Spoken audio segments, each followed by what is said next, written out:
Hey, you! You're listening to the podcast network of Gamefully Unemployed because you're an untouchable success. To support us and gain access to great exclusive shows like our brand new Supernatural watch-along Himboos, head over to patreon.com/gamefullyunemployed. You'll also get your lucky little mitts on hundreds of episodes of our other exclusive shows like Tom and Jeff Watch Batman, Star Trek The Next Futurama, Spiel Boys, and the complete series of Fox Mulder is a Maniac. We do movie nights, game streaming, regular mini-series and surprise shows, and you can even commission your own podcast about anything you want, within reason. You have nothing to lose and everything to gain by heading to patreon.com/gamefullyunemployed. That's patreon.com/GAMEFULLY unemployed. Probably don't need help with that word.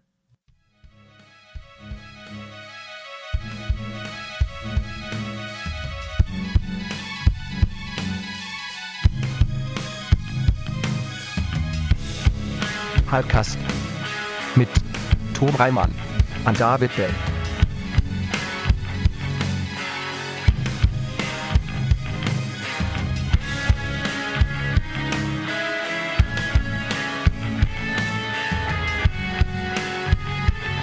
Oh, last Hypecast. This is our last one of the year.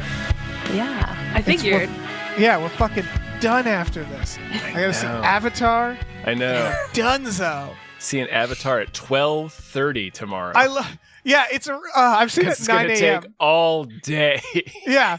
It's like end of the year. It's like we're almost done. They're like, all right, buddy, you're almost done. You just gotta watch this 3-hour movie. Just gotta watch Avatar, Fire and Ash. Which, by all the reviews, people are saying is redundant. my buddy, one of my former buddies from Collider, called it James Cameron's best screensaver yet.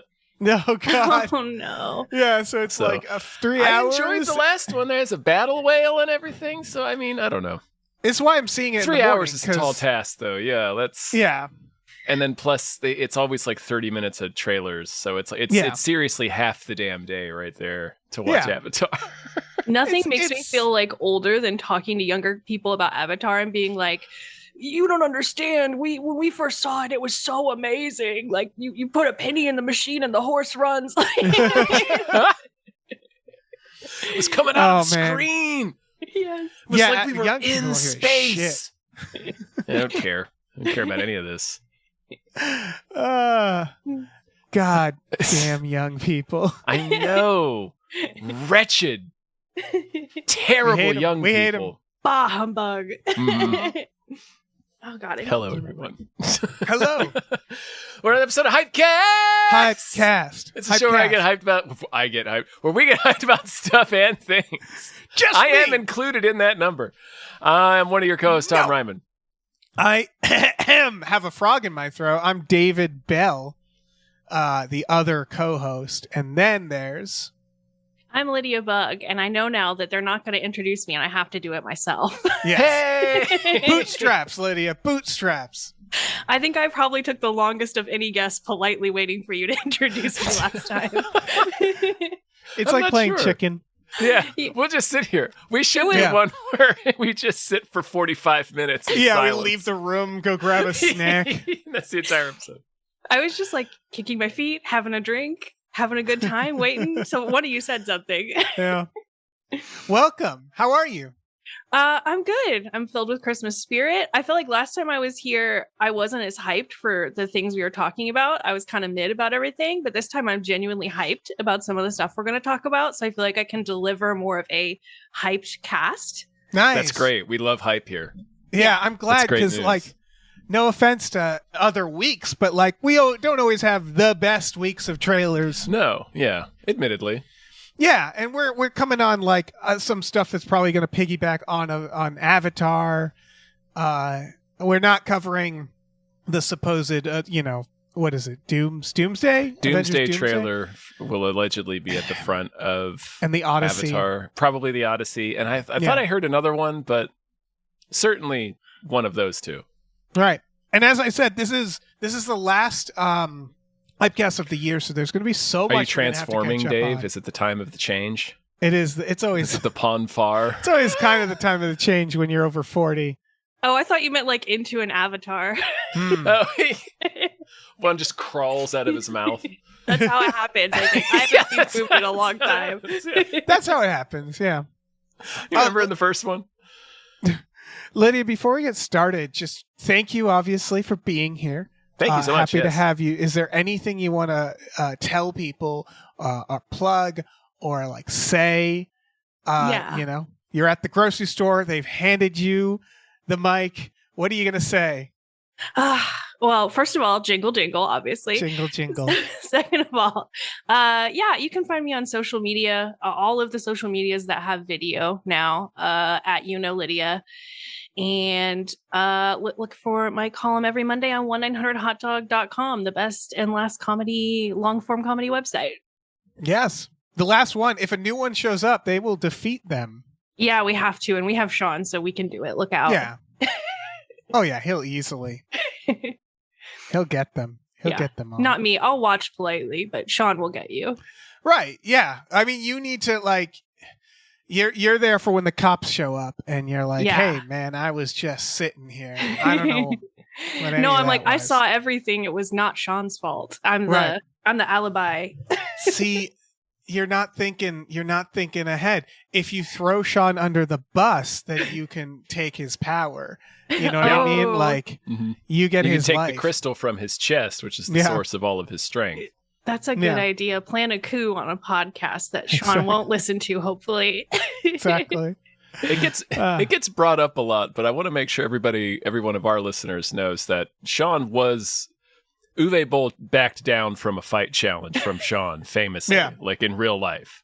It's on the DVD of Postal. If you watch the Uwe Boll film Postal, you can watch Uwe Boll box the Schmodown's Jeff Snyder.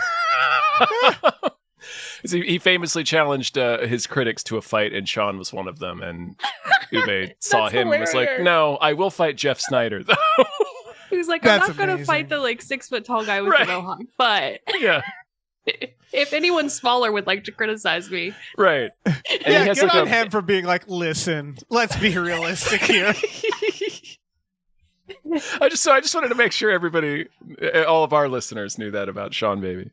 It's amazing. So when we talk about doing a coup, it's serious. You want them to know. Yeah.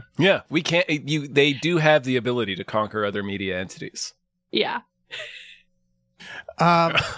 Well, shit. You guys want to talk about trailers? I think so. Yeah. Do you want to thank some patron producers first, though? You want to do that? I want to do that. I think that's a great idea, dude. We should do that. Big thank you to @NerdNumber says, check out MikeSlater.com for amazing Babylon 5 takes. Thank you. I said it right because it's the holidays. Thank you to Zero Charisma. Thank you. Thank you to 2001 A Space McNulty Odyssey. Thank you. Thank you to AJ. Thank you. Thank you to Andrew Howe Presents. Andrew and Andrew watch Twin Peaks. Thank you so much. Good for them. Thank you to Andrew McGuire and Andrew Howe are Twin Peaking. Thank you.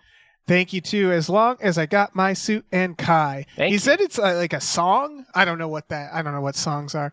Thank you to Asking Seven. Thank you. I don't know that one. Yeah. Let me jump in here. Thank you to BLT22 EWHVIS-B. Thank you. I guess we could look into it, but no. I mean, he said what song it was, but I just whisper it to me. Whisper it in my ear. No. Thank you to Bootler. Looking forward to season 3 of Himboos. Thank you. Me too. Thank you to Braxton is busting loose and writing a big old nerd book. Wish me luck. Thank you. And good luck. Thank you to Brian, who Tom knows. Thank you. Thank you to Brockway Loves the Meat Millie. Thank you. Thank you to Burrito, the skankiest slut in town. Thank you. Thank you to Buy Jason Parchin's highly controversial new book. I'm starting to worry about this Black Box of Doom out now. Thank you. And thank you to Chester's Prophet. Thank you. All right. Trailer 1. Oh my goodness. Steven Spielberg is doing an alien movie called, unfortunately, Disclosure Day, which is not the best title. It was going as The Dish for a minute. Yeah. Well, that's worse. The Dish not sounds great. like a daytime talk show. Yeah. Whereas Disclosure Day sounds like a thriller, or a like the political TV thriller. Guide channel on Dish TV. The Dish sounds like a haunted casserole. Yeah. Like it's a horror movie. I mean, that's a great. It's a Dean Koontz novel. Yeah. But yeah, I don't know. Listen, it's Spielberg. He can call it whatever he wants. I'm gonna Spielberg watch and David it. Koepp. Yeah, David Koepp wrote it. That's just, man, boy, we need a better title. Yeah. Workshop it, guys. I guess they were really stuck on D's for some reason. So it's got to start with a D. Yeah. Dish, disclosure, I don't care. Day, dish day. Dish day. Well, that just sounds like a chore wheel. Dish Yeah. day. Maybe they had this same conversation where they're like, "Fuck, man, why can't we title this one? It was so easy when it was just Jaws, you know? Like, why can't we fucking do this?" And then they just like, "Fuck it." That's funny. Disclosure, Jane. The Jaws was like a famously difficult title. It was like him and Peter Benchley and his publisher like going back and forth like endlessly over titles before they finally got to that one. Oh man. But This is it's like Close Encounters, right? It's like yeah, sort of. It looks like everybody's finding out about aliens all at once. Like Josh O'Connor is showing up, and he's like, "Hey, I've got alien proof, and I'm going to show it to everybody at once." And it should be extremely difficult to do. So I'm interested how they're gonna. yeah. Because it seems like literally everyone is like on their phones. We've got like nuns and shit all looking at the TV, and I'm like, you would first have to pre-announce that you need to watch the TV, which I know is not going to be an actual problem in the movie, but Right. Well, the trailer implies that they're all watching Emily Blunt beatbox in Alien, and like on the that, Weather Channel. I don't think that's going to get Also, the world's nuns. attention. Notoriously Yeah. tough to reach demo. I do like the Yes. nuns because you know they're thinking demon. Like you know what they're thinking at this. They're like, we're gonna have to get her. We're gonna have to get that weather lady. well, the Catholic Church firmly looks for aliens. They have like a big telescope that they own, and their goal is that if aliens come to Earth, they find out right away if they're Catholic, and if they're not, they convert them. Because if like Jesus also visited other planets, then that means that That's this is amazing. real or whatever. If there's like an alien Jesus, so I they hope might there's be alien like Jesus. really the nuns might be a big part of it because Yeah. realistically. I'm sure. From what I've read of this movie, the premise is more dealing with how this would affect people, like how irrefutable Yeah. proof of alien existence would affect people, and religion would be challenged for a lot of people. Like this, it might drive some people crazy. Like it could break some people. Right. It's sort of like the Yeah. idea of Thor showing up in the Marvel I was about to universe. say it's Thor. Well, no one's going to church anymore because they're like, yeah. I didn't see Jesus showing up with a big Yeah. hammer This wailing on an guy- alien. Like, not only did he Pretty save sure that's us, the but right he also one. lives down the street. Like I can call him. Yeah. Yeah. Yeah, that would be difficult. Yeah. Yeah, this again, Close Encounters vibes where you're like, maybe the aliens show up at the end. Maybe. Like that's And what Richard I'm Dreyfuss assuming. gets to abandon his kids. yeah. I want to go It's to really- space. It's a Stupid weird kids. observation. Spielberg, whenever he does like Spielberg serious, like sci-fi, Minority Report. What was the last sci-fi he did? War of the Worlds. War of the Worlds, I think. Jeez, has it been that long? I think so. Well, no. Yeah. Wait. No, wait. Yeah. No, I think you're right. It's just funny that Spielberg films. I guess technically Ready Player One is sci-fi. Oh, we just yeah, don't there talk you go. about that. Yeah. Did he do Interstellar? Why do I think No, he did that was Interstellar? Nolan. No, that's Nolan. Okay, never mind.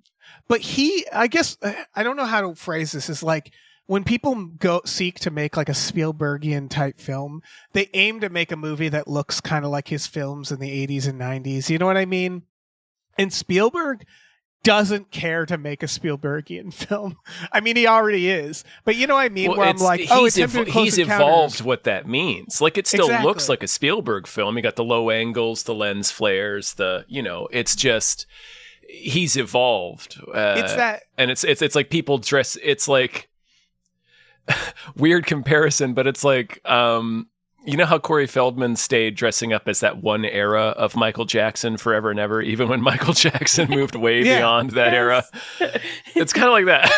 Yeah, well, it reminds me of when like there'll be so many filmmakers like Christopher Nolan, and I'm not against this, but they're like, film, we shoot on film, everything's got to be filmed. Yeah. And then you talk to like the older filmmakers, and they're like, fuck that, film sucks. Yeah, it's a I pain in spent the half butt. my career shooting on film. No, Yeah, well, nobody wanted to shoot on film. We had to. The boat Yeah. sank in Jaws, and we almost lost like 6 canisters. yeah. So like Spielberg, like CGI, obviously his career was shaped by it, and he's just like, yeah, fuck it.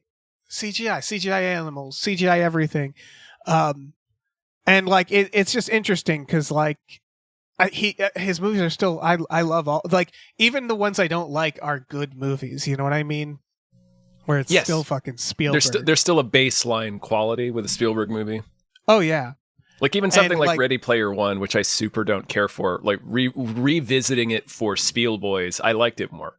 Yeah, it's got wonders and it's got there's good stuff in it. Yeah. It's weird that he would make a movie that celebrates himself so much specifically. I love that. I love that he did that. Incredible. He made the Fablemans too. Where he's like, yeah, he sure did. That's a good movie, though. It's a love letter to movies, specifically my movies. Yeah. Remember when I made Jurassic Park? Me and my friends' movies. He has that right. Remember when my friend Bob made Back to the Future? Here's the DeLorean. You know what I just realized I haven't seen a few of his more recent movies, and I really need to. Oh, which one? I haven't seen West Side Story. That one is very freaking good. Oh man, I haven't seen the one about the Doom gun. Oh, the BFG? The BFG's okay. Yeah. Like the BFG is, it's okay. It suffered a lot, I think, from being in that era of kids/family films where it's a little, like someone gets racked in the nuts in it, like one of the giants gets rocked in the nuts. Which doesn't... So classic comedy, you're saying. Right. It doesn't feel like Roald Dahl or Spielberg. So it was like, right. That's weird. This is possibly the weirdest thing about me. I haven't seen War Horse. War Horse is a tough one. Is it? I mean, it's good. It's called War Horse. It's, yes. But that's basically picture Cat's Eye, except it's a horse traveling through World War One. That sounds awesome. Yeah, it does. Sounds like nothing but fun. Yeah.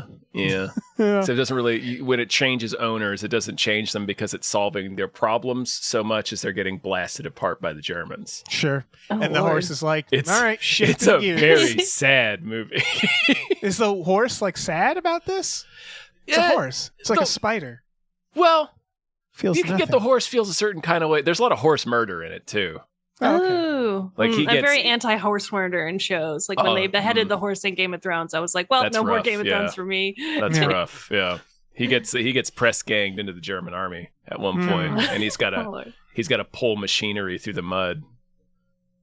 And so they're just shooting horses like left and right around him as they're like they're getting too tired to pull anymore. And War Horse is like, oh shit, I think I'm in trouble. Yeah, always that scene in horse movies. It's like, people want to make a horse movie, and then they're like, okay, how many horses can we kill to make when this are we movie? So we're going to shoot one of these things, right? So the horse be a scene where we it's blast Forrest this horse. Gumping. It's like Forrest Gumping. Kind of. It's World basically you. He should meet Hitler, right? He meets Hitler. The horse. This is World War One. He was in World War One. Hitler fought. He was in jail in World War One, wasn't he? I thought he fought in World War One. He might have. I think he was just a young dude that was mad about Germany. Up with Hitler. Yeah. They could do a Hitler. I'm not on the up and up about Hitler. Young man, like when Forrest Gump meets Elvis, and it's like that young man was Elvis. I feel like you just trapped Tom into. You were like, "What was Hitler doing to World War One?" And then you were like, "Well, I don't know what Hitler's doing World War One. I don't keep up with Hitler. Apparently, you do, Tom." I didn't mean to. What were you taught him how about? to goose step because of his leg braces. Because of his I taught him how to walk the way he did. Then I saw that young man. He was real angry on television. Maybe I shouldn't see War Horse because this version is so much better than I'm imagining now. That's a good Forrest Gump, actually. Yeah. Oh, man. That is a boy, oh boy. Being in middle school in the 90s, let me tell you, everybody had a Forrest Gump. Oh, yeah. I know what love is. Anyway, I haven't had an occasion to do that in a very long time. Anyway. Disclosure Day. Yeah. Look, but I like the clicky sounds. I like when aliens look like big shrimps, and I feel like we have a lot of potential for big shrimp aliens in this. So I'm definitely on board. It's definitely a quadrant of alien that needs to be explored more. We kind of brushed up against it in Arrival. We need more squids and shrimps. Yeah. Interstellar squid shrimps. I'm into this. I don't know if it sort of went without saying for me where I'm like, yeah, of course, fucking yeah, obviously it's a new Spielberg. Yeah. Aliens. next trailer is for Greenland 2 Migration. I guess I should see Greenland 1. Did anybody know of Greenland 1? Because I've never heard of Greenland 1. Did. It came out while I was working for Collider, so I actually reviewed it for the site. This is like a 30 Rock gag because the original Greenland is such a grim and serious movie about the end of the world. Like it's not fun. It's not a Independence Day. What's his name? Roland Emmerich. It's not an Emmerich movie. It's just this guy and his family and their desperate scramble to get to one of these bunkers somehow that are being, it's a very elite list. So it's totally serious and not fun. And it came out at the beginning of lockdown. So it was like the most punishing movie to watch. Right. It went straight to streaming. And then they're like, here's the sequel where we have to open it up and it's like an adventure to go find like the Green Valley, like in Land Before Time. Hell yeah. Well, it's like they got to the bunker and Gerard Butler turned to someone and went, I'm Gerard Butler. They're like, oh shit, you are. Let's do something fun. Let's do like Jerry. Let's do like a what Jerry, is it? I think maybe we can open the door. You can run outside and punch some things. Yeah. Yeah, it's not a geostorm. It is now, baby. This one looks more like a geostorm. Whenever I see Gerard Butler, I just think of that story where he kept hiring people to sting him with bees because bee venom was supposed to like help with your pain or something, and he's like actually really allergic to bees. What a hero. The first time it happened, he was like, well, this is like surely a fluke, so he did it again and again, had to go to the hospital because he's allergic. Hospital's like, hi, Gerald. You got to stop coming back. You got to stop hiring Stop getting stung by, stop purposefully getting stung by bees. It's like paying people money to sting you with bees. Like, that's a jackass stunt. What is he doing? Have to sting He's living his life. That's what I think of every time I see him. Now it will be what I think of every time I see him. Just sting me with the bees. I can take it. There is the bees. Can you imagine being his assistant during that time in his life? Oh, amazing. Gerard, don't do it. Don't do it again. Why we got it? This guy's on Craigslist. I don't think he's like a real Jerry the bees. Really? Oh, fuck. They're all clearly different bees. Like there's some wasps in it too. It's like, I don't think this guy is legit. This is just like a random assortment of bugs he caught. Yeah, some of these are just loose needles. There's a spider in there. Yeah. So Greenland 2 Migration. Yeah, I mean, I feel like realizing I missed a few Spielbergs and I missed Greenland. I'm like, man, what was happening to me in the last 5 years? I guess the pandemic took the wind out of my sails. Really took the wind out of a lot of us, yeah. Because I'm like, shit, I need to see Greenland. It seems it's a movie. Fun. Like I said, it's not fun. Yeah. He specifically said it was not fun. It's a very grim movie. Yeah. It really makes you sit and think about what would it be like if I had to try and get my family to one of these bunkers, not even knowing if they were going to let us inside when we got there. Right. Unfortunately, this trailer spoils the first one for me. It does, yes. They get inside. Like, well, obviously. he did it. And the meteor hit. It looks like. It sure does. I do like the basic. Yeah, I like the basic premise of like, all right, it's like the Fallout era, like it's like all the dust is settling, but we got to go out again. And like, I guess I've seen movies where it's like, it's 1,000 years or 100 years after the meteor hit, like those post-apocalypse. I haven't seen like 5 post-apocalypse years where it's like the apocalypse just fucking happened. Yeah. And we got to go back out there and it sucks. Like, that's kind of cool. Yeah, it's not a bad idea for a sequel. It's such a, like I said, the first one was so grim, and then it just ends with them. Now we're in the Ark. Like, we've made it to the Ark. It's their aliens. And then they're like, here's part 2. What? It's their like, was anybody too. clamoring for a Greenland part 2? Was anybody like, no? What happens next? It's entirely possible they 10 Cloverfield Lane this, where they got the script and they were like, if we just change the names, it's Greenland part 2. Fuck it. And we can get Jerry Butts attached. every movie should have Gremlins 2, I think. I really think that. I was watching Doctor Sleep, and that's a good movie, but that's kind of his aliens to the alien that is The Shining, you know, where they're like, what if we made it like people are having gunfights and shit, and it's like there's like shining steam vampires. Yeah, and it's like, I don't know, that's kind of fun to have like a little dessert where it's like, just go a little crazy. It's like your second playthrough on Resident Evil where you have all the guns unlocked. Exactly. I love that logic. I mean, Gremlins 2 is like one of my favorite movies of all time. It's a perfect film. Gremlins 2. So Joe Dante was like, "You want a Gremlins 2? You're gonna get a Gremlins 2." Yeah. Speaking of sort of like Gremlins 2, the energy of Gremlins 2. Yeah. This is the Street Fighter films. trailer. Yeah. fuck yeah. How have we done Street Fighter movie? We must have, and I just haven't we seen have. Twice before in America, and they're both very bad. it. Yeah. One of them has Jean-Claude Van Damme in it. Oh, I'm sure Sean has mentioned this to me before. I was about to say, I don't know Julia's how you last work film. for Hot Dog and you've not been aware of the original Street Fighter film. It's the Raul Julia line. It's this is like you to me, being it was like, what if Tuesday. there was like a time traveling police movie? Like this is the equivalent where it's like, I can't believe you haven't heard of Street Fighter, but you got to go watch it after this. you have to watch it now, obviously. Yeah. Yeah. Well, I'm excited to see the new one. It looks okay. I won't say it looks good, but it looks fun, and it's got David Dalmastian in it. I love that guy. As Bison. Who's Bison? Oh, is that one of the Street Fighter Yeah, guys? yeah. That's he's the like Raul the Julia boss. role. Yeah. Oh, okay. He's the big boss. Got Eric Andre in there. Yeah, I'll go ahead and say it. This looks perfect to me. Yeah. As a Street Fighter. Like, what else?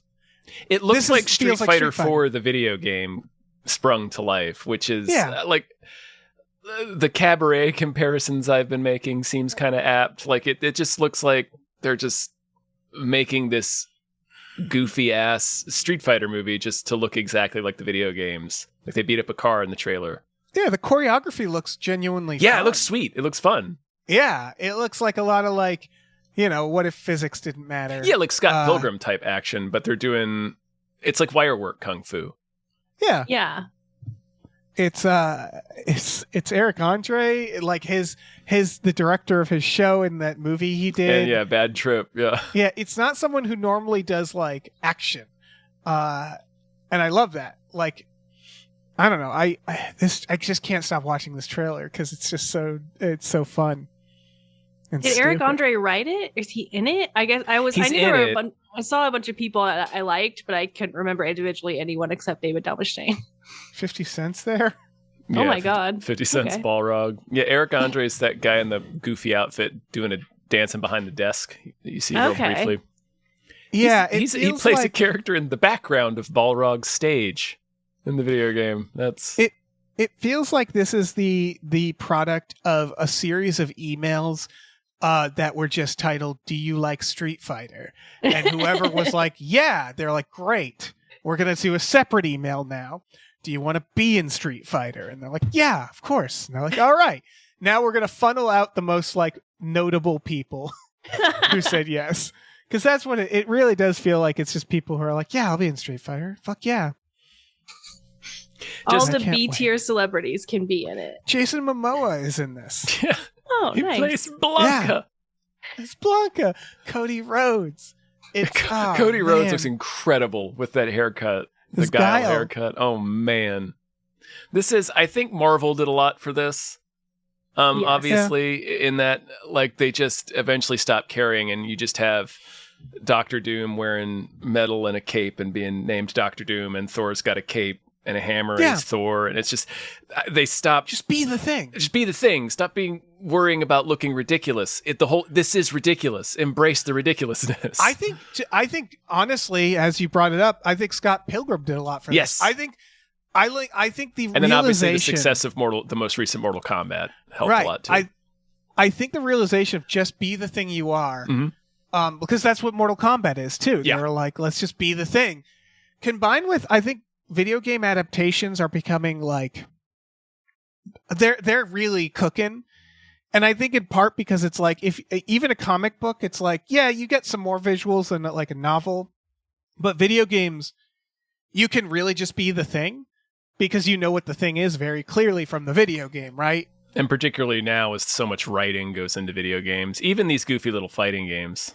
Yeah. Yeah. Well, and like with the success of the Minecraft movie, I'm sure that like studios are after more video game adaptations. Yeah. Oh, heck yeah. There are a bunch of indie games on Steam, like Phasmophobia is a big one we play a lot. That one's got its right scooped up, like all those games. We got one later on this list. We're literally about to let's just talk about that it. one, yeah. But like it is like that's why I was thinking of all the Steam horror games where like, God, scoop those up. You could get them for $20. You could buy the rights. Oh, what's that so one easily. creepy ass one's like No, I'm Not a Human? Yeah. Where it's like Papers, Please, where somebody comes to your door and it's there's so They're many. doing the mortuary assistant. That's they're doing it as a show, right? I don't know. That would be cool. It's mortuary just, assistant's rad. Steam is a rich vein right now, where it's like scoop that shit up. A rich, throbbing vein, a turgid vein. It doesn't even feel cynical, even though it is, right? Where it's like kids are gonna like it, but also there's just these do Inscription. Do these weird little things that were made by one person who had this weird freakish idea. It's art. Those games are art because it's not like this corporate, like a bunch of people figuring out what the fucking 7th Call of Duty is. It's one little freak who's just like I have the means to do this because, and like it's all very indie. It's just like, these games made by these like handful of people with some fucked up idea. Why haven't they done Subnautica yet? I'm sure that's happening. That's got to be. I've played one video game and it's Slime Rancher, which would be a great movie. In your life? Yeah, my whole entire life. No, like in the last 3 years. Slime Rancher. I've heard of it. I've not played it. I only play farming games. You ranch slimes. That's the whole thing. But okay. The slimes are beautiful, and it would be a lovely movie. Sure. real handsome slimes. Gorgeous slimes. Those are the money slimes. It has the aesthetic of you're a cowboy out on the range, but the range is like sci-fi and is full of slimes. Okay. Yeah. I do know that game. Yeah. That's cool. That's a fun idea. Yeah, great movie. Yeah, do it. And some slimes, man. Good shit. On this subject, Iron Lung. Yes. This, by the way, I was looking into the behind the scenes. Apparently, according to the filmmaker, this is beating out Evil Dead's record of the most fake blood in a production, and it makes sense why based on the synopsis. Yeah, I dropped the synopsis in. This is a movie based on a video game, and the synopsis from the game from Steam is a short horror game where you pilot a tiny submarine through an ocean of blood on an alien moon. That'll do it. Blood ocean. Do we know it's blood? It's an alien moon. Yeah, that's true. Maybe the moon itself is alive? Does it have to be in someone's body to be blood? I guess if once you bleed out, it's still blood. I don't know. Yeah, no. Is it just naturally occurring blood, or Then is it blood? Right? Exactly. Isn't it just an ocean? Is lava a volcano's blood? Yes.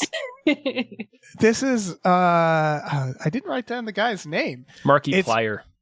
My nephew Plyer. likes this guy. He's a YouTube guy. So he's not a monster. I don't know anything about him other than my nephew at one point liked this guy's videos. I know vaguely of him, and he's not like a Logan Paul or something. Okay. He's better than that, at least. I don't know why I would ask that. It's just I didn't know who this guy was. So he's like a game streamer primarily. Mm-hmm. Yeah, Mark Fischbach is his actual name, and he directed, wrote, starred in, and financed this, and edited it.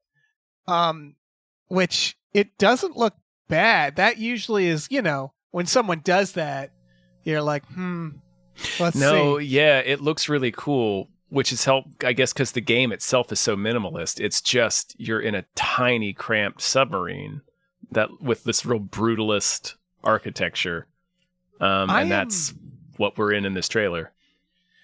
I am all for this. I feel like we're getting too many YouTubers who. Or your Mr. Beast, where it's I don't feel like they're even putting out art. You know what I mean?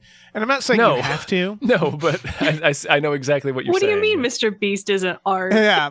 I just mean there's so many streaming YouTube. There's this generation of influencers who are getting stupid rich. And then AI is creeping up on us. And I'm like, God, I don't want that combination of things. And this guy is like, I'm just making a fucking movie. And I don't care if it's good or not. This guy is just using his money to make a movie. And that's cool. I don't know. Like, yeah, with a lot of craftsmanship went into it too. Sorry, Lydia. Yeah. Yeah. No, it's okay. I know of him because he made a movie called Markiplier in Space, and it was like on his YouTube channel, and it got a lot of buzz. And I tried watching it, and it was like fine. It was kind of cool because it had you make choices, and like the branches would be 2 other YouTube videos. So it's like, you know, they're talking to you into the camera as if you were the main character, and it was like a choose your own adventure. And I thought it looked pretty good. It was creative. Like, that's a really fun idea, like a cool way of using the medium that you have, because you're going to release it on YouTube. So then, like, I think he learned from that, made money off that, and is now like upping his game to do this. I'm not going to watch it because I'm super claustrophobic. So my only note was like, absolutely not. Yeah. But, no, thank you.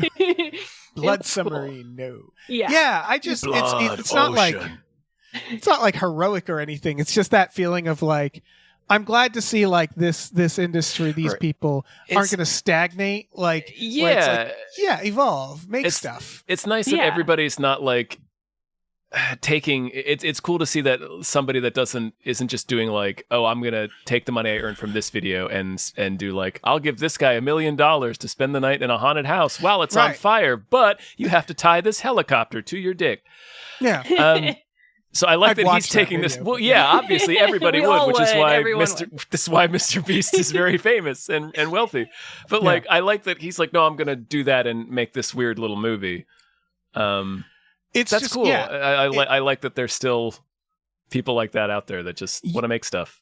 Use your audience, you know? Mm-hmm. And using the platform, like Lydia said, that's a really cool idea, actually, a choose your own adventure movie using YouTube. Yeah. Right. That is really cool. And honestly, also, like, I don't know, to hell with Hollywood if you can. If you can make it yourself, why the fuck not? Mm-hmm.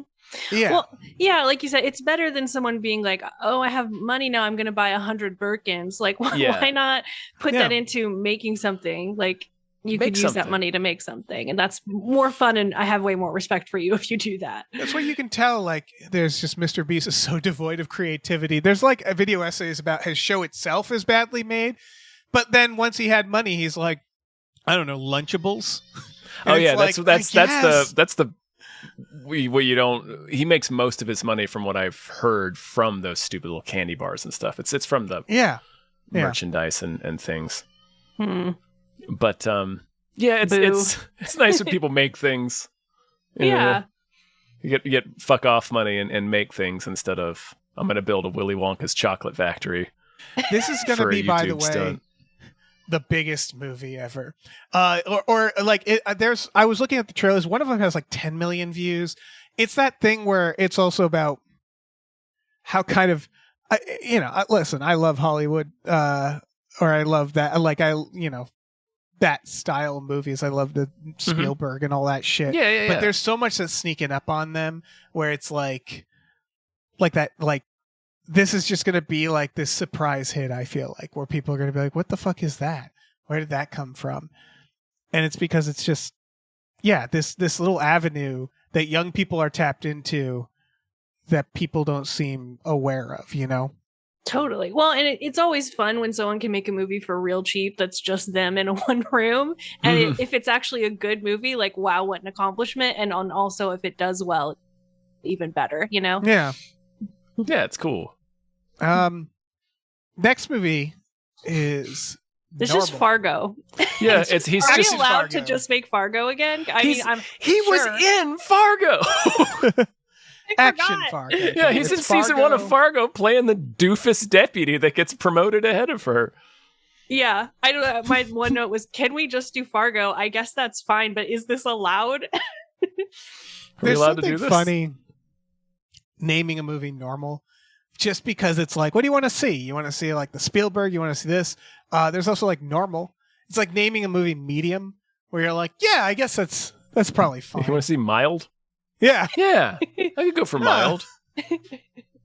Who's in That's it? my taste Chris in Pratt. movie. Yeah, I that don't want makes sense. spicy. No, thank you.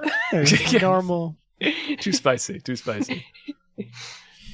This looks cool. I mean, it's the director of Free Fire and High Rise. he did In the Earth and like it's a good director. He did Meg 2, The Trench, which I didn't care for, but it's well directed. I liked it a lot more than the first one. Yeah, you're right. It was more fun. Yeah.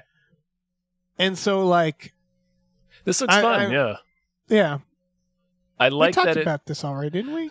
We saw like an image or something, or it was like stories or something about Bob Odenkirk. We talked about this in a future podcast. Oh, right, Tom. the year-end thing, right? Yeah, with Jason. That's what it is. I like that at least it doesn't seem... The premise is he's the sheriff of this small town, and then bad guys show up, and it's a big old firefight and action extravaganza. I like that it appears that he's not like some ex-Special Forces badass. He is just this kind of Midwestern sheriff and suddenly thrown into this extreme situation. Yeah. Because if the reveal had been like, oh, he's like an ex Special Forces dude and these guys are coming to get him, it's just like it's another nobody, so why make it? All right. But it is still like Bob Odenkirk is like, he looks like every day. So we're going to do a series of action movies where an everyday guy. Yeah. I'm all for it. It's sort of like when you learn like Excel and then you get to put it on your resume, right? Like he knows how to do gun stuff and like fighting stuff now. So why wouldn't he do more? Yeah. I mean, I'm fine with Bob Odenkirk getting work, so. Oh, I want him to do more action work. I think that's amazing. It's fun. Yeah, it's really fun. He was in Little Women, wasn't he? He was. He was the dad in Little He Women. says the titular line, "Oh, my Little Women."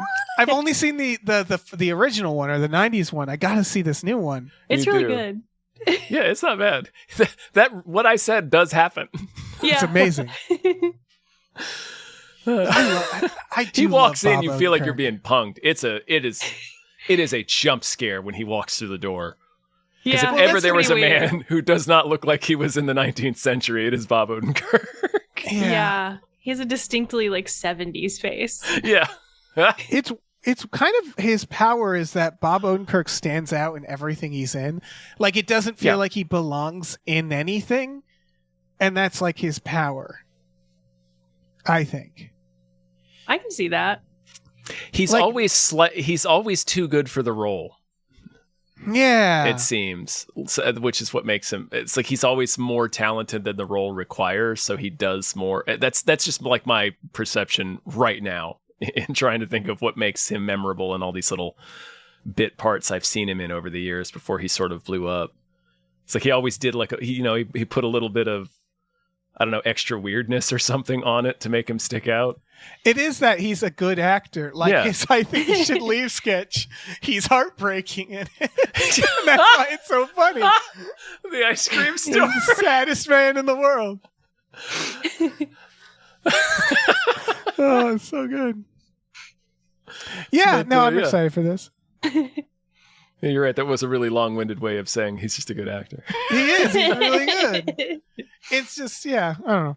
I get what you're saying, though. You're saying he kind of picks movies that are bad, but then he's so good in them that he like stands out, which I can see. I haven't seen Nobody, but Nobody's quite fun. Good. It looked good. Fun. I like wanted to see it. I would see Normal for sure. Yeah. It looks like fun. Yeah. There's this like genre. We got a Cersei Lannister in it. Oh, I love a Cersei Lannister. Yeah, she's great. Yeah. It's hard, man. Action is hard because it's like this genre of now, like, we have these actions like your John Wicks or your Fury Roads where it's like they just go all out. And it's such this like, and then there's of course the superhero genre, right? Where it's like, that's technically action. It doesn't feel like action, but it's technically where we've seen so much. We've seen a human being or a CGI figure that is supposed to be a human being do so much that once you get to like, it's a town and there's like a sheriff and they're like shooting. It's like, oh, how quaint. How quaint is this? Or it's like in the 90s, this would have blown everybody's fucking away, like movies like this. And now it's like, oh, that's cute. A little action story, Yeah, Siege on the town itself is like the climax of many a Western. Yeah. And this is like, what if that was a movie? Isn't that quaint? Yeah. Okay. Next trailer is very exciting. Radical. Yeah. Killer we're gonna whale. get more of these. We better. I think Virginia Gardner has the worst agent in the film industry. She continuously picks these projects that I'm like, what the fuck are you doing? Maybe she believes in it. What else has she been in? She was in Scream Queens for the first season, and then she was like, I'd like to go to college, and left. And then, what was it? I saw this movie with her and Cole Sprouse. They did 2 of them, and it was based on a romance novel. And specifically, when I saw Killer Whale, I was like, this woman, that's what made me say, okay, 3 of these movies, what do you, fire your agent, Virginia. So she was in Fall. Has anybody seen Fall? Oh. No. Fall is good. That's the secret to Fall. I've heard good things about That's Fall. the twist of Fall. Sorry, Lydia. Oh yeah. Oh no, I just say the movie that I was thinking of was Beautiful Disaster and Beautiful Wedding. They're very bad. I wrote about one of those for Hot Dog, and it was yeah. Yeah, I'm looking at her career. So she seems to do better in the suspense thriller genre. Yeah. No, but like Fall is, you look at the trailer and you're like, all right, fucking Fall, whatever. I did, in fact, look at the trailer and go, all right. Yeah, Fall is surprisingly scarier in parts than I thought. Not because of the heights. Like horror is scary at times, where it was like, oh, that's freaky. That's a freaky idea. Man, but, yeah, I gotta watch it. I watched Drop recently too, based on similar recommendations from people. Sequel to Fall. I enjoyed that. Yeah, the sequel to Fall. Yeah, Drop is fun. Drop is it's hard because it's one of those where like I kind of like at the beginning was like that person did it. And then right. Is it all of these suspects or is it the character actor that I immediately recognize? Yeah.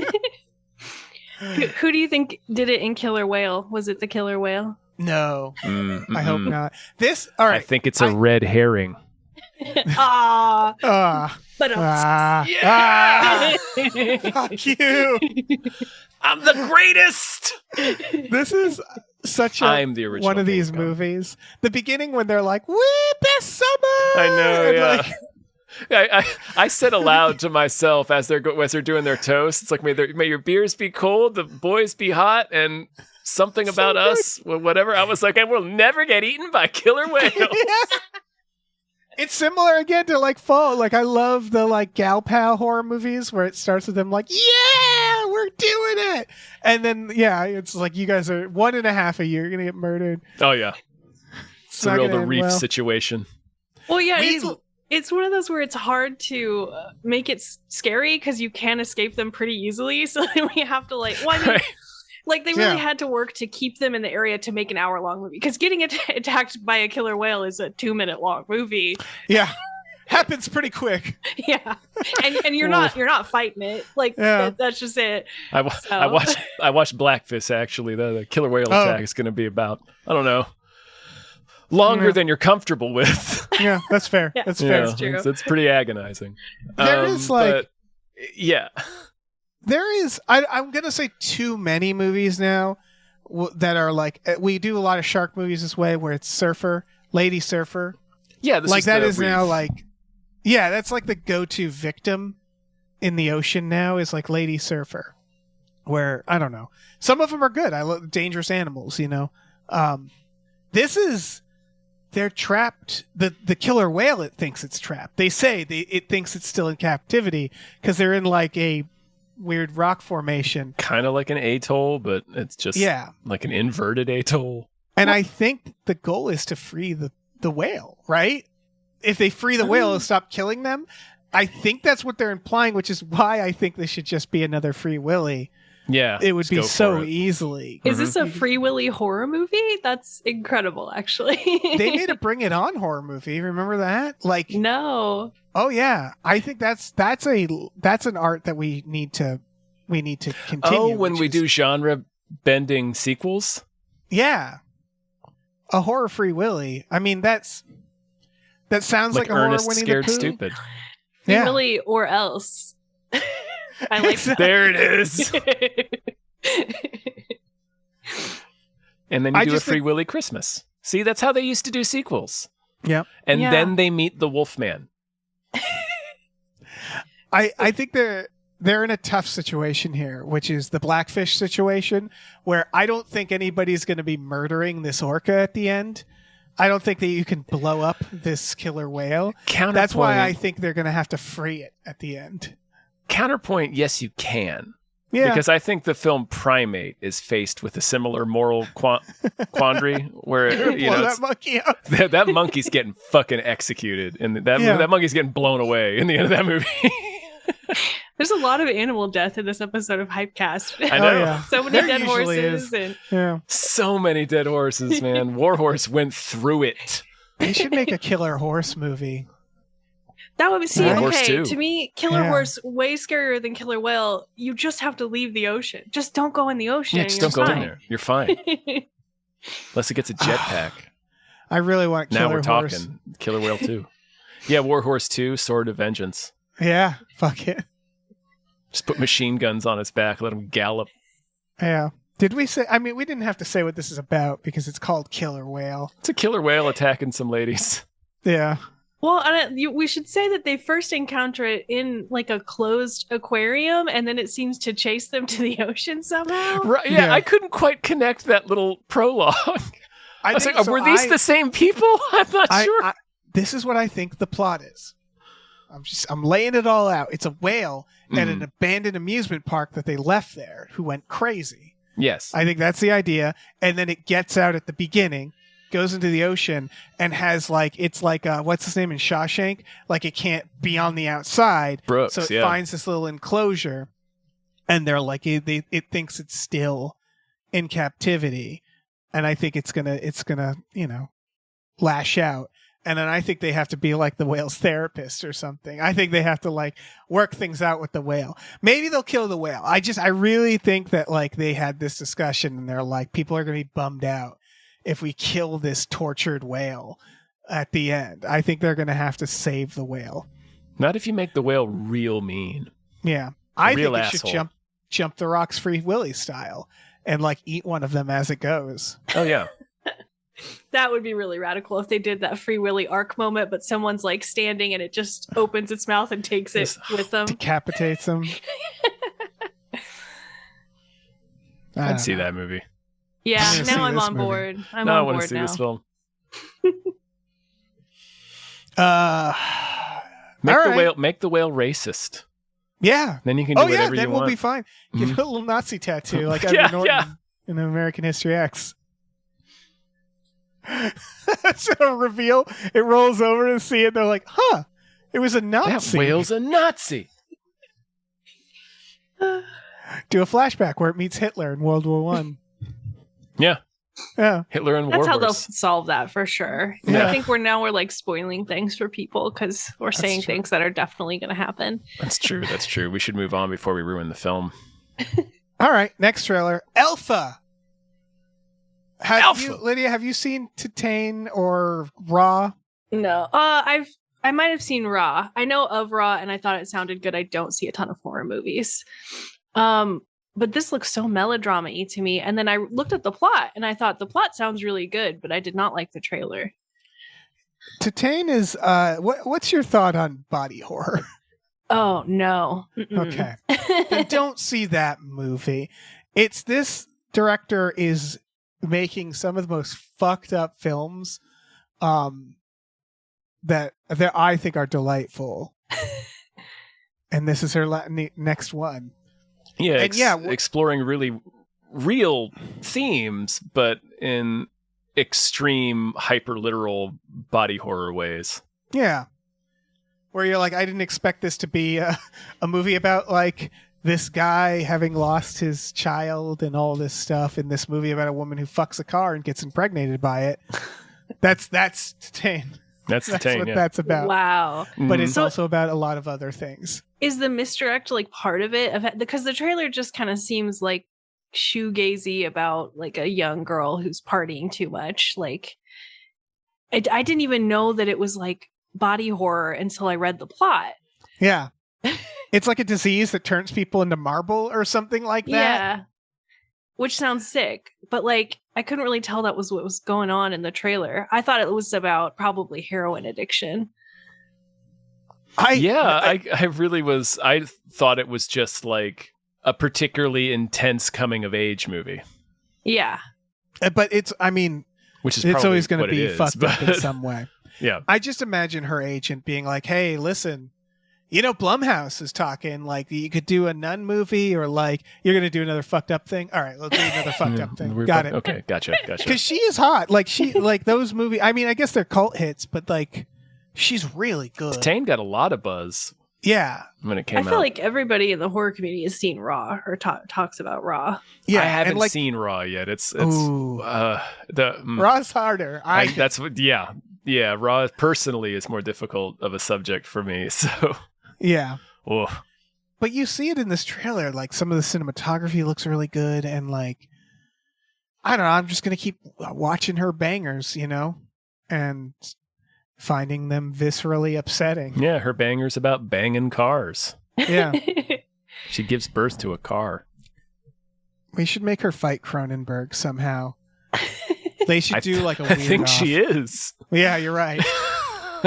This is her Yeah. fighting. Yeah. They should be in the Street Fighter movie. Oh, yeah. That would be radical. Fighting each other over the car. Yeah, I mean, I don't. What else is there to say? We did this on More Hype. I think we covered this one at Did one we? point.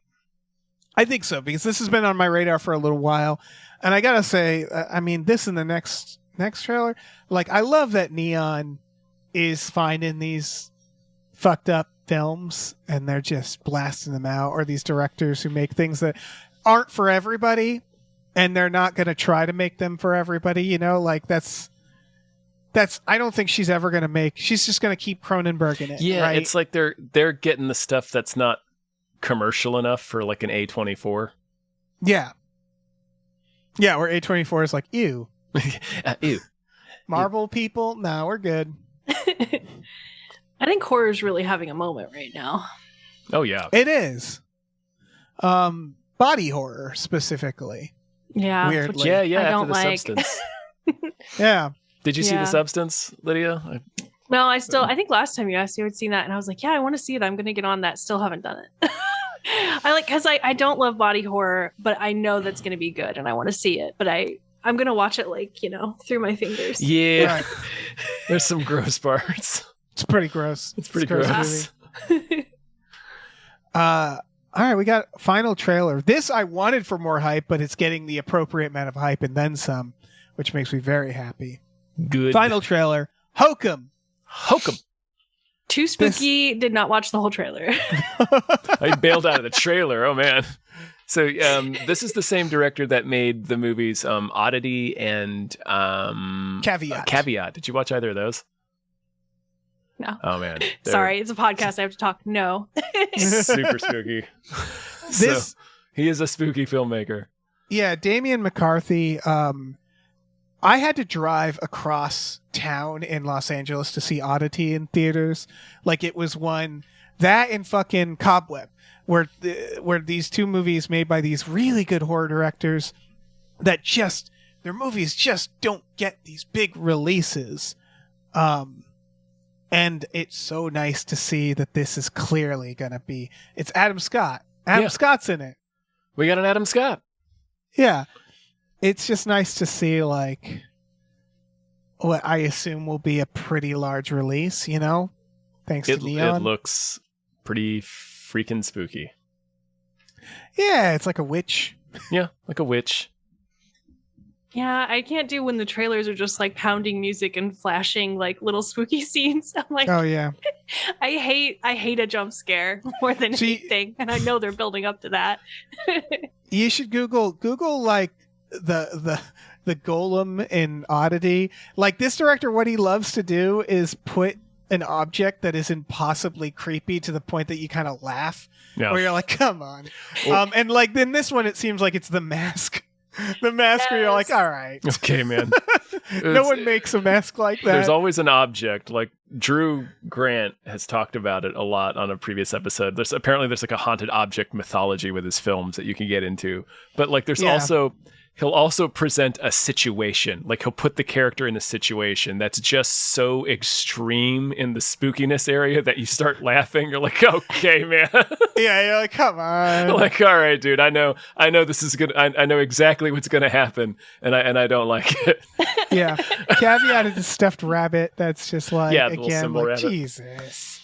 Yeah, Oh, I yeah, had to like fucking thing. pause the trailer immediately, and it was paused on that mask, and I was just like, Yeah. "Fuck this!" Fuck that mask. We're all set. I've seen all I need to see of Hokum. Yeah, that was basically. I was like, I'm not gonna have any more opinion other than fuck this. I'm so goddamn excited for Hokum. Yeah, man. I love this guy's movies. Yeah. I think that's it for the trailers. That's it for the trailers. We should thank some more producers. Let's do it. Big thank you to Christopher Robert Sparks, Esquire. Thank you. Thank you to Dan Hackroyd. Thank you. Thank you to David Knife Boot Henson. Thank you to Deborah's Awesome. Barbara's Great and Cancer Can Go to Hell. Thank you. Thank you to Driftless is building a Tower of Skulls with his tracksuit and ninjas. Thank you. Thank you to Exploding Runes. Thank you so much. Thank you to Fat Todd's Chocolate Hug. Thank you. Thank you to Flying Through more recent Gainfully Unemployed podcast for back-to-back Blood Rain and Guy School musical before Zom Boys. Thank you. It's here, you know. It's here. You can listen to it. Yeah. Thank you to Funky J Mostly comes out at night, mostly. Thank you. And thank you to Happy Ed Classic. Thank you so much. Let me jump in here and get the rest of this. Thank you to Heathcliff's Helping Handfuls. Thank you. Thank you to High Under Likes the Way Tom Says, pretty sweet. Thank you. Thank you to I was quite frankly out of excuses. Thank you. Thank you to I'm not allowed to say that on a podcast. Thank you. Thank you to Joe Man, the meaty skeleton. Thank you. Thank you to Lieutenant Frank Drebin, Police Squad. Thank you. Thank you to Look Mime on a podcast. Thank you. Thank you to Mackenzie, Fuck Shuffling with Willem Dafoe's confusingly large dick, chill. Thank you. Thank you to Mike the Lurker. Thank you. Thank you to Norm from Cheers. Thank you. And thank you to Norm from Cheers and Dying Love for Ridley Scott's Kingdom of Heaven. Thank you. Thank you. News stories. Starting with the least fun one. Rob Reiner super died. We're Oh. kind of late to that. Yeah, a little Yeah. bit late to that. What happened? I'm just kidding. We don't Yeah. need to get into it. Yeah. So a lot of, I guess, like, I'm not personally going to add much to this except not enough people praising the American president. Everybody's talking about Spinal Tap and Stand By Princess Me, Bride. and Princess Bride, Bride, and yeah. Harry the Met American Sally. president, folks. That's my comfort film. That's all. Misery. He's got a lot of bangers. Yeah. Yeah, Do you but guys have? When Harry Met Sally is like the rom-com, though. I think So it's that's like every rom-com writer's favorite rom-com. that's your Rob written by Reiner Penny comfort Marshall, film? right? No, I hope- actually, mine's probably Princess Bride. I love Princess Princess Bride? Bride. But Oh, Nora uh, Ephron. I'm so sorry. It was written by Nora Ephron. Okay. yeah. Tom, what's your Rob Reiner comfort film? Man, it's either Harry Met Sally or Princess Bride. I've seen Princess Bride more, Okay. but they're Okay. both ones that I just put on. Yeah. See, that's the American. So the American president is mine, I guess. Like they're all. I mean, you know. I mean, I even like read the book, The Princess Bride, that they wrote to get the movie made, and Rob Reiner did so much for that. The book is significantly worse, in my opinion. Is it? Yeah, like mainly it's actually very good and very funny, but there's a long intro where the guy is talking about writing the book, and it starts off and he's like at a hotel and thinking about how it's such a bummer that he doesn't get to cheat on his wife, and then he realizes he's like forgotten his son's birthday and he needs to buy him a book, and goes to this like mysterious little bookstore and buys The Princess Bride. And cutting all of that was a very good idea. Very good idea. It's like Jaws when you read that and you're like, what the fuck is he talking about? An Yeah. affair between, like, Jesus. Yeah, they're okay. They're stupping, and the mob is in this too. Nah, we can just get that right out of there. I do have to keep, I just, it's also A Few Good Men. He's done a lot for dad films, and I don't think, like, He did A Few Good Men. I yeah, thought that and was- Ghosts of Mississippi. Oh shit. Yeah. That's what I mean. It's like I'm just saying it's underrepresented. As someone who does a podcast about dad films, I have to say Rob Reiner contributed a lot to the dad film genre, to like the Aaron Sorkin-ass reverence for America That's like, those are my comfort films as well. Like A Few Good Men I'll put on. That's my like I'm sick film. Yeah, I mean, it's hard to like, I think I was listening to Some More News was talking about it, like how many quotes he's responsible for. That's like, true. You can't handle the truth. I'm your number one fan. I mean, obviously he didn't write them all, but like I'll have what she's having. It's just that runner where it's like such a contribution to our generation. It's wild. And the previous generation. I think it was primarily our parents' generation, and then through osmosis. Them showing it to us. Yeah. Yeah. That's all I have to say. I also keep thinking about how, like, supposedly his son had a big problem with being the son of someone famous. And I'm like, well, his dad was fucking Carl That's Reiner. Carl Reiner. Right. Like, you can, be very successful and famous, even if your parents are successful and famous, if you're, like, talented. Yeah. Oh, well. Bummer. Yeah, real bummer. Well, we got a Jack Quaid out of a Meg Ryan. Speaking of When Harry Met Sally. Oh yeah. It's slightly worse news. Disney is making a Gaston film. Slightly worse. I'll probably watch this and love it. Not gonna lie. Hell yes! Are you kidding me? He's gonna be like this sexy, like himbo Gaston. Come on. There's gonna be swashbuckling. It's gonna be the best fucking movie. It's gonna be so good. They're gonna cast like a Hallmark hunk. It's gonna be amazing. Yeah, that's the thing. Is like America is horny for Gaston, even though Beauty and the Beast is like explicitly trying to be like, don't like him. Well, it's not like she has bad. options. Her prince kidnapped her, so it's like there's no good men in this fucking movie. At least That's Gaston true. is sexy. Yeah, right. He's dumb as a fucking post. yeah. Come on, yeah, like, and now we're all about dumb, like the himbo thing. Yeah, so he's a himbo. It's Gaston's moment. It's very funny. I came on this podcast to defend Gaston. Okay. You'll get no pushback from me. See, they ruined it for little Tom because they make Gaston funny first. Yes. So I was like, this guy's great. So when he becomes a bad guy later, it's like, oh no. It's very funny because like I always got the impression that all the boasts were, he's blowing smoke up everybody's ass. But this, I've heard rumors that this is like a prequel, and it's going to be like, oh, so he was like heroic. No, he's legit. Like, I mean, he blasts the things out of the, like, he's legit. That's true. He's good. Yeah. They actually gas him up even more in the live action remake. Like, he's like a former soldier who's like the town's like magistrate or like sheriff or something. Luke so Evans? Like they give him like Luke this authority and trust as like the sort of like the defender of the town. So it's like, well, you're making him like more attractive. And he's like into really nerdy bookish girls, even though all the girls in the town are like throwing themselves at him, and he's like, no, I want the nerd girl who just likes to read. Yeah. Like, I like that right. one. That is a romance hero. Like, that is every romance hero in every romance book today. I'm sorry.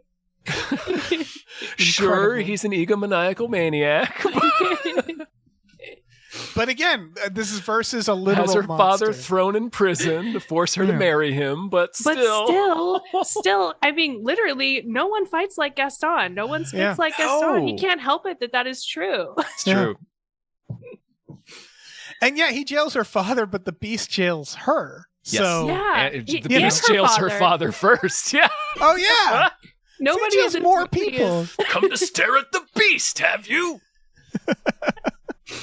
She just doesn't have a lot of options, is all I'm saying. There's slim pickings. That librarian.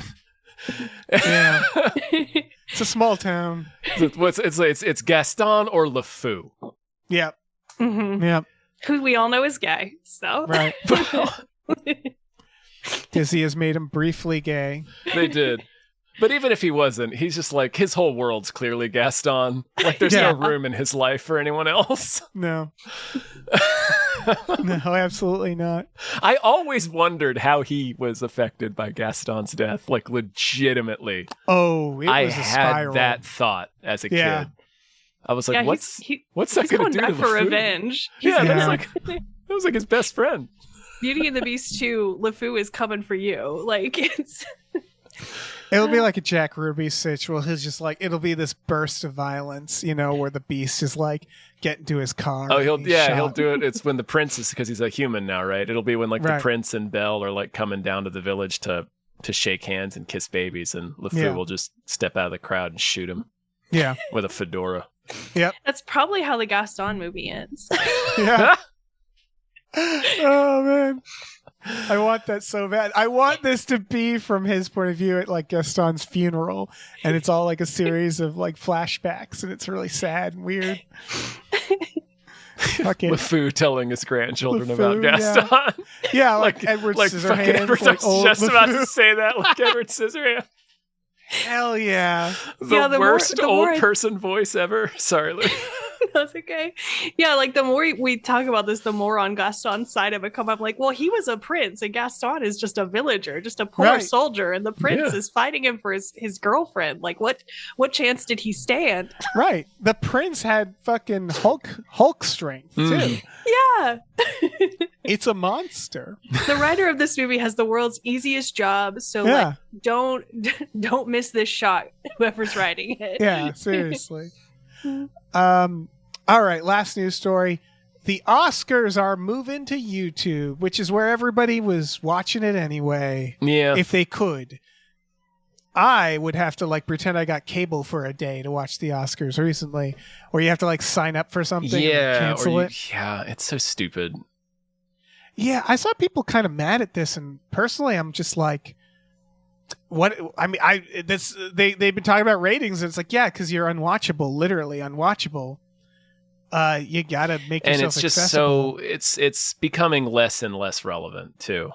The Oscars. Yeah, again, because it's unwatchable. Literally, like, where are you? Who young people are tuning into ABC? It's just like, I don't know. Well, and just the discussion of art and performance and the quality of film and the quality of performance, etc., is it's evolved past the Oscars, I think, if that makes sense. Like, I don't think it doesn't seem to me in stuff that I've read and watched just in my brief time in Earth. On Earth. No, at Collider and in like film and entertainment journalism or whatever.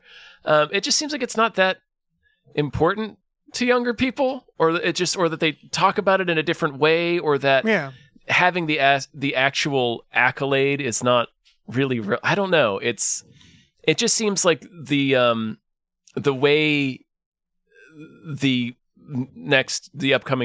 younger generation sort of regards art is sort of moved past this sort of antiquated pageant show idea. Yeah, I think it feels like, but that's anecdotal too. So no, I think there's like, we had a lot of like fan forward thinking, for better for worse, right? With like the superhero stuff. Yeah, and then you see the superhero stuff isn't getting awards because it isn't really that type of thing. They're not trying to get awards. And do those movies stick with you emotionally? Exactly. Rarely, Rarely, yeah. And so, like, it's sort of like superhero shit, all that stuff felt more like content. And then it's like, well, that was what captured all the young people. And it's like, it feels like it's been a while since something that like young people watched got an Oscar. And honestly, even longer than superhero. Like, I don't know. In the 90s, did that happen much? Like, where I don't know either, and film has just become so different over the years. It does feel like it's, and then again, I think combined with the fact that it's like, we're on cable, which like perfectly represented how not relevant it was, where it's like, watch it on ABC. You can't watch it online. And it's like, well, unless you sign into a streaming service with your cable provider. Yeah. What are you talking about? I think about like Last Week Tonight knew to be like, yeah, we're going to put like our first segment for free on YouTube. We're just like, that's where everything is. That's how you have to exist. And Oscars was the last holdout that it's like, yeah, it's almost too little too late, right? Like you're not you're irrelevant. Like, I truly think the Oscars are irrelevant. Remember? Go on. I was saying it's a dated, it's like such a dated institution, and now we know so much about how you can buy an Oscar. Like we all know that you can. There's like, you know, the campaigns and everything. Like, it's not actually dependent on who's the best. It's kind of dependent on what studio is willing to pay the most money for it. And like, there are certain types of films that the Oscars really like, and those aren't the movies that tend to be super popular, which isn't bad necessarily, because then you get some classics in there that are getting the boost from getting the Oscar. But I don't think that really happens anymore, where people are like, oh, this is nominated, so I'm going to go see it. Not really. You guys remember when Ellen took a selfie and that was huge? Yeah. Yeah. How quaint. I think that's the last time the Oscars was like a thing. Well, Yeah. no. No. Or wait, was it the Oscar? Or the slap? Did that happen at the Oscars? Oh, it sure yeah, did. yeah. That's 2020? the last time the Oscars were relevant. That was like a brief burst. I guess I mean the selfie represents when it was like Still part of the part of like or it was like on can the pulse. you I believe feel like these still had people its took a finger on the selfie? pulse. Yeah. Yeah. And it's so fitting that a selfie was it, where it's like, Yeah, oh, that that's dates it right there. Yeah. adorable. Yeah. Yeah, I just think it's so irrelevant to people who watch movies now that because like you said, Well, like the everything's so kind of stuff fractured. that's been it's so fractured and curated, and But, we were like- just talking recently about how like anime is super popular, like Yeah. which is not at all part of the Oscars, so it's it's just completely dated. Wait, you don't think K-pop Demon Hunters is going to win anything at the Oscars? It actually You know? might get nominated it for might like for animated. music, yeah. Well, But like you look at like we mentioned this, the number one thing is something called Ninja 2, the sequel that made almost $2 billion this year, where it's just again, fandom is so fractured because the internet is like you can be into whatever you want, which is great, you know? And it's global. Like- The internet's global.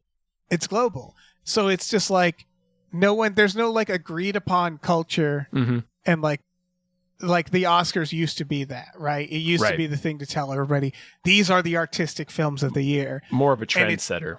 Right. It's Mhm. always been flawed. It always ignored genre films.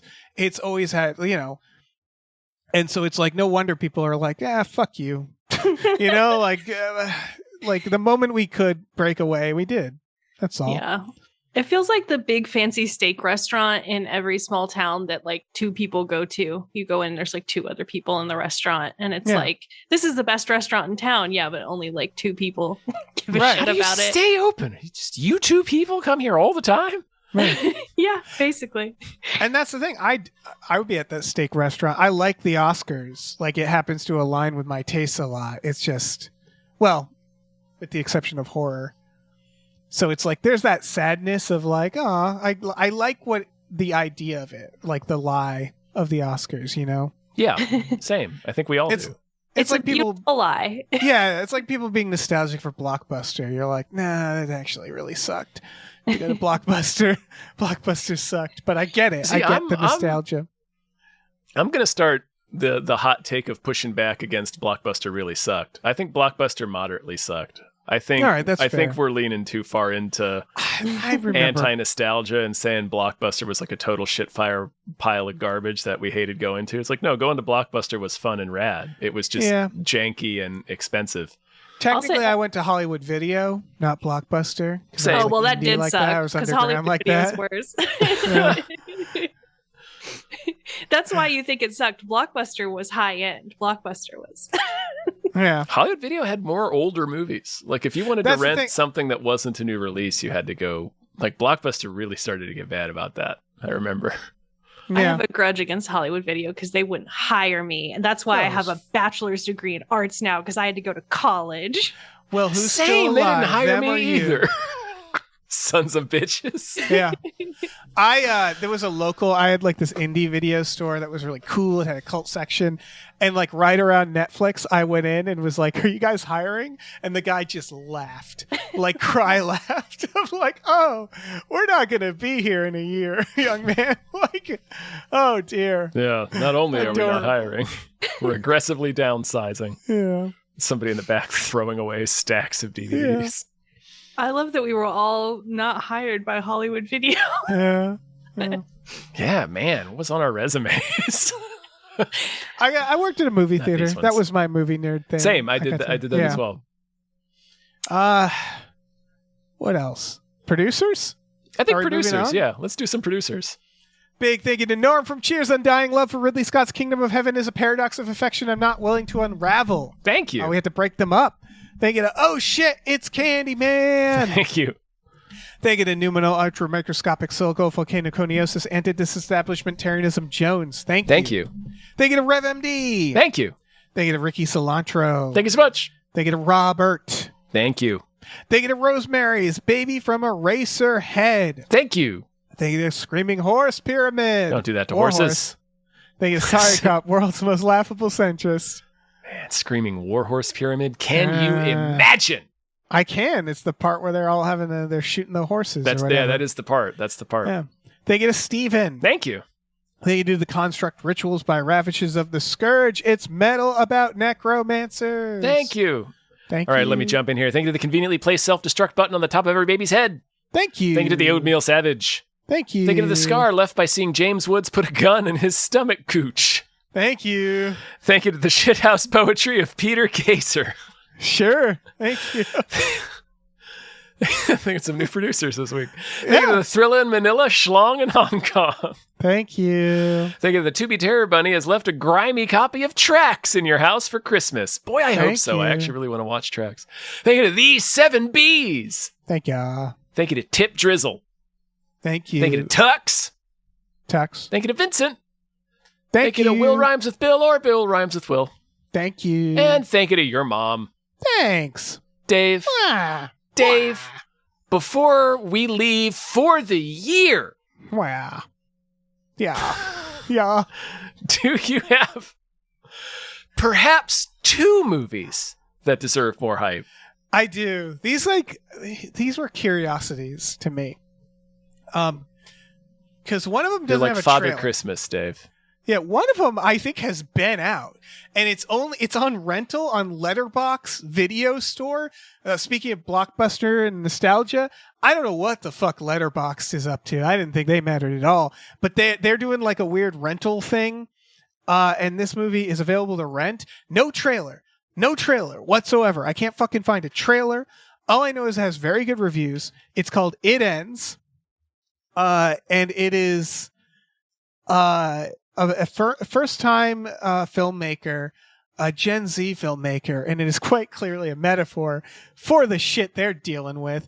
It's about a group of friends who I believe are like, they're all kind of like starting their life, or they're at some turning point, or like some pivotal moment in their life, and they're on a car trip, and it feels very Clerks, actually, where they're like talking about like fun bullshit.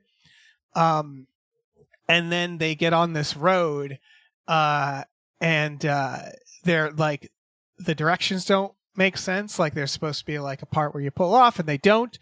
And they're like, I think we're lost. They turn around and there's just a dead end. And when they stop, all these people come out like zombie movie style, like start coming out of the woods and trying to get their car. And so they speed off. And what happens is the road never ends. They never run out of gas. And whenever they pull over, a bunch of people come out and scream like to get their car. And that's the movie. Sweet. Yeah, it's a group Awesome. of people in a car that in a road trip that never ends. They never go hungry, I think. And I think it's like Clerks for Gen Z people who are like, yeah, we're all starting our lives and it just seems like this never-ending shit road where everybody's screaming. That sounds incredible. I would totally. That sounds like someone dictated a nightmare that I have had before. Yeah. It's one of those ideas where I'm like, oh, what a good simple idea of like, I don't know how they're going to fucking pull it off, but the review, everybody likes it who's seen it. Yeah, it sounds really, I like this idea a lot. Yeah. I really want to watch this. It's a shame there's no trailer. I know, Get on that. It's so weird. Yeah. It's weird. It's like this movie doesn't want to be found because again, it's like rental on Letterboxd right now. I don't know. It has nothing but good reviews, but Like you have the footage. You just have to cut it together into a 2-minute. How hard is that? it's like it's too cool. I think Letterboxd has it under unreleased gems, so I think the idea is it's still looking for like distribution Still and looking for shit. distribution. Yeah, maybe. Yeah. Yeah, I think maybe the filmmakers were like frustrated and were like, fuck it. Letterbox, you want it? All right, cool. Like we'll throw it up on here for a while. Because again, I think it's limited on there. It says it's their unreleased gems thing, which I'm gonna have to explore now. And it says available to rent only for a limited time, and it expires on January 9th. So get on at that. 6:59 p.m. Shit. It's like a curse. So that's like when the road curse. ends. Yeah. I love the Gen Z horror movies, honestly, that I've seen. Like, It's What's Inside. Did you guys see it on Netflix? I did, yeah. That I was haven't pretty seen good. that yet. Loved that. I really enjoyed that, yeah. I need to watch that. Yeah, it's really good. And all the, what's the other one with Pete Davidson, where they're all in a house? Bodies. That was a blast. That was great. I think Gen Z horror especially is good. Like, those poor kids. Yeah. They're fucked. And like the Gen Alpha, even worse. The pandemic babies, when they start making shit, I don't know what's gonna happen. It's gonna be bleak. Yeah. So best of luck to you, poor children. Yeah. My second thing has like sort of a trailer. It's like a weird promo trailer. I couldn't find a fucking trailer for it. This is technically not a movie, which is why I like. But it's on Screambox, which is God Lord only knows what that is. Screambox. It's a series of shorts made by Joel Harlow, who is kind of a makeup artist legend. Mm-hmm. If you look at his background, he started on Toxic Avenger 2. He made he did the fucking brain scan. He did brain scan, the effects on that. He sure did. One of the ghouls in this looks like the brain scan dude. What was that guy's name? Who knows? The brain scan creep. He worked on Inception, it looks like here. He won an Oscar. He's been nominated for Oscars. Oh, okay, yeah. Constantine, fucking, let's see. I'm looking Panther. back. Riddick. Oh shit. Okay, he's done some superhero stuff. Basically, Planet of the Apes. He did Planet of the Apes, the Tim Burton one. Like where, he did X-Men, like the old one. Bicentennial Man. Hell yeah. Virus. He turned both Robin Williams and Donald Sutherland into robots. Yeah. So he's making these series of like short ghoul Christmas themed movies. Oh yeah, the Grinch. He did the Grinch. Yeah. And these just look like real ghoul shit. It's all practical effects. These short little things all taking place, as they say, in the same haunted house or like something like that. And it's just bunch of ghoul shit. I feel like I'm not selling it, but I don't know how else to describe it. It's an anthology movie. It's 4 stories about Christmas, all starring these little prosthetic animatronic puppet ghouls. Yeah. Practical effect ghouls. Yeah, that's sold to me. I like that. Yeah. Reading the little thing you included, he said it's inspired by EC Comics, which are the people that made like Tales from the Crypt. Yeah. So I'm really into that. Get that. Yeah, people just watch this because you'll know it when you see it. You'll be like, "Oh, ghouls, got it." It's just like a real brain scan character, Yeah. Like a real creeper. Christmas stuff is always fun too. Yeah, I figured before we head to the holidays, giving people some ghouls to watch while they're on break. He's working. There's like, what is there? 4 of these, 3 of these. He's working on a new one. He said. So he's just churning these out. He's just in his weird little laboratory making ghoul videos. Yeah, where we all want to be. Yeah, we're all jealous. I mean, in fairness, I think we all are recording this from our own separate little ghoul laboratories, right? This is where we all work. It's true. So, we all of our backgrounds are kind of similar. Yeah. Like kind of cluttered with like pop culture regalia. Yeah, just horse shit.